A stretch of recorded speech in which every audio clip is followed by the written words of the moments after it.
Well, it's 1/1/2020, whole new year. So I'm going to take and go camping again. This coming Monday, as a matter of fact. So I got my camping stuff out, which I keep in a big trunk, and laid it all out on the bed.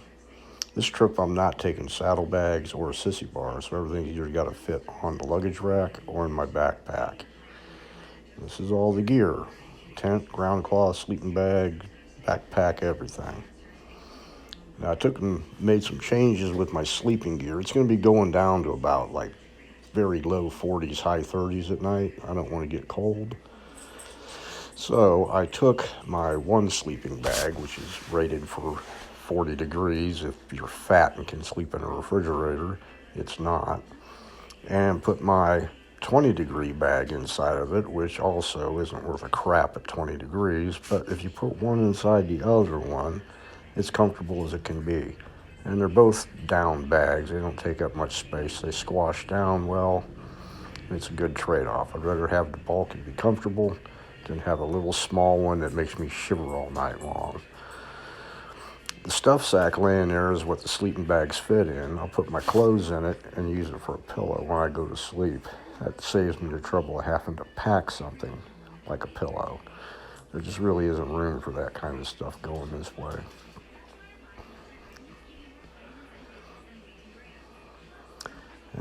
To the left is my ground pad, to the right is my tent. They're not even as wide as a sleeping bag is when it's laid out flat when they're packed. The tent sets up quite nice and easily. I can't stand up in it, but I'll stand up outside of it. It doesn't leak when it rains. I bought it at Walmart. There's the whole shamil laying right there. I've got that carabiner with a little rubber ring on it you can hook a water bottle into. There's the pack with everything in it. And there's the pack with everything out of it laying on the sleeping bag. There's some stuff I always take that really serves no purpose. I have an Irish flag. That thing's been flying at every campsite I've stayed at probably for the past 10 years. I don't know. It just doesn't, like I said, it doesn't take up much space. I kind of like putting it up and flying it. And it's a tradition. There's all the junk that goes inside the pack. First off, we got coffee and sugar.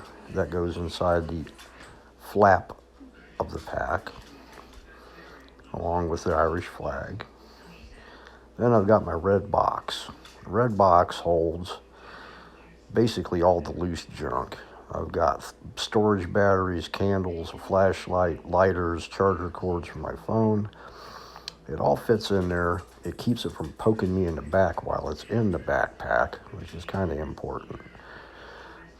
Another thing I put in there are trioxylene fuel bars for ration heating. You can set a wet mattress on fire with them.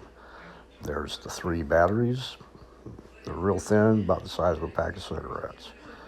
They have charging indicators on them, so I can check them. I can charge them off the bike while I'm moving. That's a LED light that clips onto your hat band. Those are 2 9-hour emergency candles that go into a candle lantern, which will be coming along shortly. There's my earbuds, my charging cords for the phone, a couple of lighters, because you can't have too many. A plastic hand knife sharpener. It's not the greatest, but it works, and it all fits in that red box. Like I said, the red box is padded, so it keeps the sharp stuff from poking me in the back, which is kind of important when you got a backpack on. And the box probably takes up a little bit more room, but I think the fact that I can squash everything in it makes it save space. And there I've got an Amazon Fire tablet, a Bluetooth keyboard, and a remote for my phone. The Fire tablet has 4 movies on it. The keypad helps me write easier. I mean, I can sit and finger poke my phone all night, but it goes much quicker with the Bluetooth keyboard. It all folds up nice and flat, doesn't take up much space at all. It fits in the backpack. So my candle lantern holds 1 9-hour candle.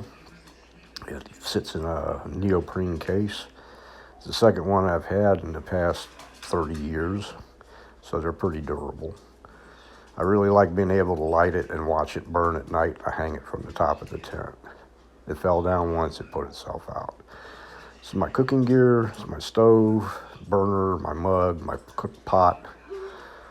And you can see the burner fits inside the cook pot. And I've got a knife, a fork, a spoon, a can opener. They all fit inside the cook pot too. Put the lid on, snap it shut. It's all nice and contained. One fuel cylinder for my stove. I use and my Climate Static V insulated sleeping pad. Absolutely the best thing I ever bought for camping. I wouldn't want anybody to ever go out without something good to lay on. The ground's cold. The ground's hard. This makes that not happen.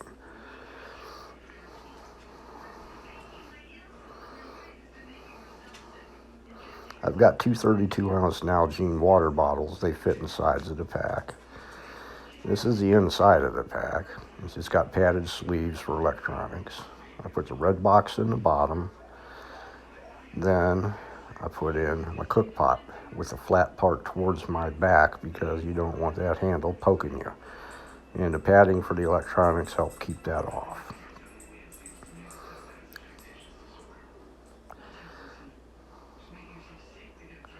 And next to the cook pot, I put my insulated mug and realize that it's empty. It takes up a lot of space, so I put a can of peaches inside of it and put the lid back on.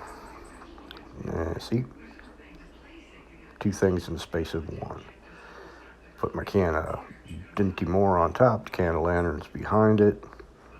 We got spare socks, we got cooking gear, we got just about everything, and the climate pad goes on top.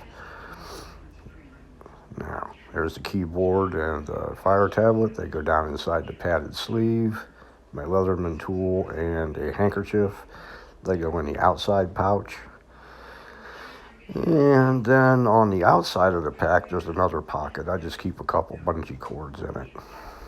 And there's the whole mess, packed up, ready to go, laying on the bed. And here's the side bag. I've got my power cords in there, my toilet paper, hairbrush, an adapter that plugs into my trickle charger port so I can run a USB off of it and charge stuff. And there's the bike. Got sleeping bag and the ground pad on the back, tent tied on the bars, pack sitting next to it with all the rest of the stuff in it.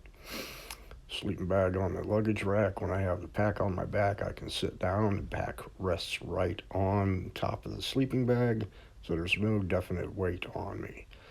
And here the whole thing says, it's got a low budget fairing on it. The only thing I'm waiting for now is Monday morning so I can go, but I gotta go work all weekend, so. And this is where I'm going, Cactus Forest. I'm going to be camped hopefully right in this exact spot if there's not a big ass RV in it or anything. Peace out. Talk to y'all later. Bye.